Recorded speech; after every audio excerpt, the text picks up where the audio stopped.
আপনি কি জানেন আজকে যে দেশগুলো একে অপরকে ধ্বংস করতে চায় তারা একসময় গোপন পাইপলাইনে তেল ভাগাভাগি করে নিত। শুধু তাই নয়, ইরান যখন চরম বিপদের মধ্যে ছিল তখন এই শত্রু দেশই তাকে অস্ত্র দিয়ে সহযোগিতা করেছিল। ঠিক এইরকম আরো 5টি তথ্য আমি আপনাদের মাঝে আজকে এই ভিডিওতে শেয়ার করব, যা জানলে আপনি পুরোপুরি অবাক হয়ে যাবেন। তো ভিডিওটা স্কিপ না করে পুরো ভিডিওটা দেখার চেষ্টা করুন। জানলে অবাক হবেন, 1950 সালে তুরস্কের পর এই ইরানই দ্বিতীয় মুসলিম প্রধান দেশ হয়েও ইসরায়েলকে একটি স্বাধীন রাষ্ট্র হিসেবে ঘোষণা করেছিল।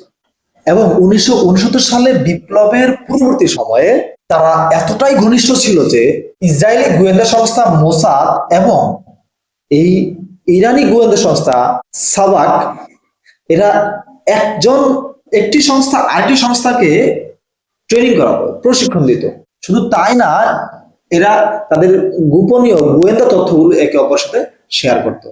এরপর আসে নাম্বার 2, আরব ইসরায়েলের যুদ্ধে তেল সরবরাহ। যখন আরব দেশগুলো একসাথে একজোট হয়ে ইসরায়েলকে বয়কট করেছিল এবং তাকে তেল সরবরাহ বন্ধ করে দিয়েছিল, বিশেষ করে 1967 সাল ও 1973 সালের যুদ্ধে, তখন ইরানই ছিল ইসরায়েলের একমাত্র প্রধান উৎস।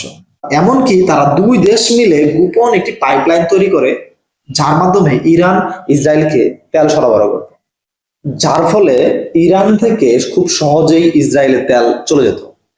জানলে অবাক হবেন, এখন পর্যন্ত সেই তেলের গোপন যে পাইপলাইনটা এটা রয়েছে এবং এটা নিয়ে ইরান এবং ইসরায়েলের মধ্যে একটি আইনি লড়াই চলতেছে।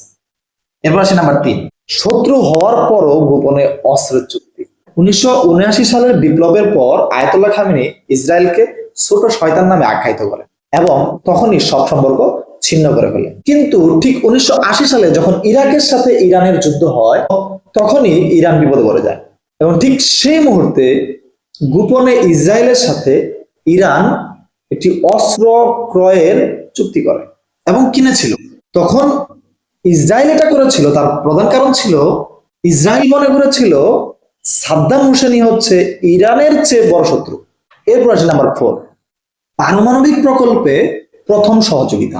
অনেকেই এটা মনে করে থাকে যে ইসরায়েল সব সময় পারমাণবিক তৈরিতে ইরানের বিরোধী, কিন্তু মজার বিষয় হচ্ছে শাহ পাহলাভির সময়ে, শাহ পাহলাভি যখন ক্ষমতায় ছিলেন তখন তার আমলে যখন পারমাণবিক কর্মসূচি প্রথম শুরু হয়, তখন এই ইসরায়েল তাদের কারিগরি সহায়তা দেওয়ার প্রস্তাব করে। আর আজ সেই পারমাণবিক শক্তি হচ্ছে ইসরায়েলের প্রধান টার্গেট। নাম্বার 5, বর্তমানে ইসরায়েলের পার্সি সাংস্কৃতিক প্রভাব।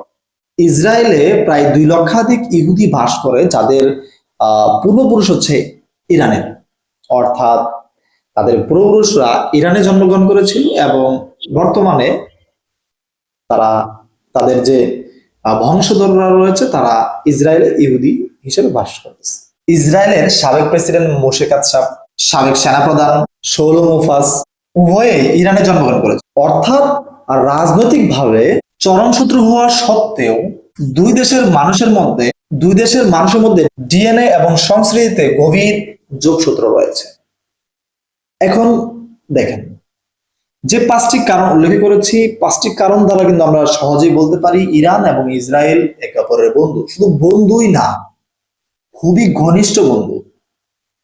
কিন্তু সেখান থেকে আজ কিভাবে তারা সবচেয়ে বড় একে অপরের শত্রু হয়ে গেল, ঠিক এই বিষয়টা আমি পরবর্তী ভিডিওতে তুলে ধরার চেষ্টা করব। সেজন্য অবশ্যই আমার এই চ্যানেলটাকে সাবস্ক্রাইব করতে হবে। যদি কেউ ফেসবুক পেজ থেকে দেখেন তাহলে ফেসবুক পেজটাকে ফলো দিয়ে রাখতে হবে, লাইক এবং একটি কমেন্ট করতে হবে যে আপনি পরবর্তীতে ইসরায়েল এবং ইরানের শত্রুতা সৃষ্টি হওয়ার মূল কারণটা জানতে চান।